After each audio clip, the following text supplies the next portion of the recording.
नमस्कार किसान साथियों, मैं आपका अपना डॉक्टर संजीव सारण आपके बीच में जो है सरसों से संबंधित कुछ जानकारी लेकर आपके बीच में आया हूँ। तो सबसे पहले तो जो हमारी सरसों की फसल है उसमें अब हमें किन किन बातों का ध्यान रखना है और जो है उनमें कौन सी जो है बीमारियाँ लगेगी और उनका कैसे हम कंट्रोल कर सकते हैं, इसके बारे में थोड़ी सी मैं आपको जानकारी साझा करूँगा।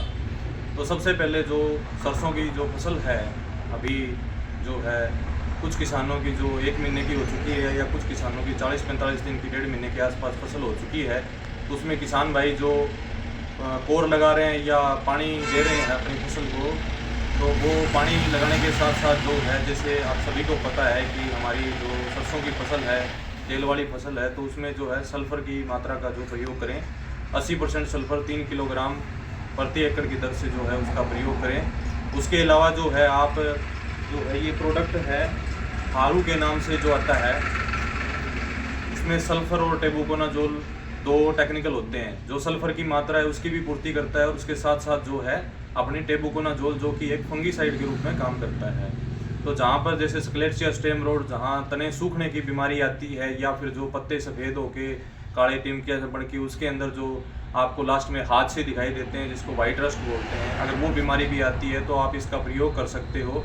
400 ml प्रति एकड़ की दर से जो है आप इसका 1 एकड़ में छिड़काव कर सकते हो। इसके अलावा जो है आप जब पानी दे रहे हो सरसों की फसल को, तो आप जो है ये बाविस्टिन जो है 400 ग्राम प्रति एकड़ की दर से, कार्बेंडाजिम 50% है, इसको भी आप यूरिया के साथ मिला के छिट्टा दे सकते हैं। तो नीचे जो है आपकी सरसों की फसल में फंगस नहीं लगेगी और उसके अलावा जो है ऊपर से जो तना सूखना शुरू हो जाता है जिसको हम स्क्लेरोसिया स्टेम रोड बोलते हैं, वो बीमारी भी अपनी सरसों की फसल के अंदर नहीं आएगी। 400 ml प्रति एकड़ की दर से जो है इसका छिड़काव आपको करना है। इसके अलावा जो है लेटर स्टेज में किसान भाई जो है ये 1263 कार्बेंडाजिम प्लस मैनकोजेब जो है साफ पाउडर, उसका भी प्रयोग करते हैं। 400 से 450 ग्राम प्रति एकड़ की दर से इसका भी छिड़काव आप कर सकते हो।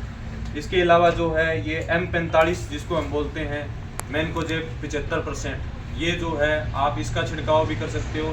सफ़ेद रतुबा बीमारी के लिए जो सरसों में आती है, हाथ से बन जाते हैं अपने सफ़ेद रंग की टिमकियाँ सी बन जाती है फसल में, तो उसमें ये सबसे कारगर दवाई है। इसका आप 500 ग्राम प्रति एकड़ की दर से जो है छिड़काव कर सकते हो।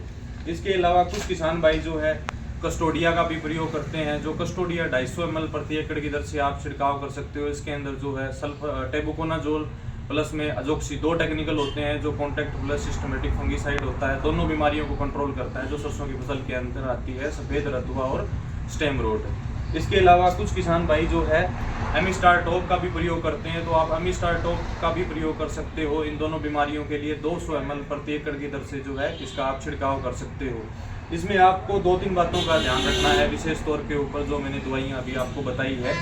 सबसे पहले तो जो आप पहला जो छिड़काव करते हो वो फसल जब अपनी 45 दिन की हो जाती है उस समय आप जो है पहला छिड़काव करें और दूसरा छिड़काव उसके 20 दिन के अंतराल के बाद दूसरा छिड़काव आप कर सकते हैं। कुछ किसान भाई जो है नेटिवो जो होती है वायर की, उसकी भी स्प्रे करते हैं जो कि 100 ग्राम प्रति एकड़ की दर से पड़ती है। इन सभी दवाइयों के अंदर एक टेक्निकल सेम रहता है जो कि टेबुकोनाजोल होता है, जो आप कस्टोडिया के अंदर, एमिस्टार टॉप के अंदर या फिर जो है नेटिवो के अंदर ये टेक्निकल सेम रहता है। तो आप इन तीनों में से किसी भी दवाई का जो है प्रयोग करके अपनी फसल के अंदर जो है बीमारियां लगती है उनका रोकथाम कर सकते हो।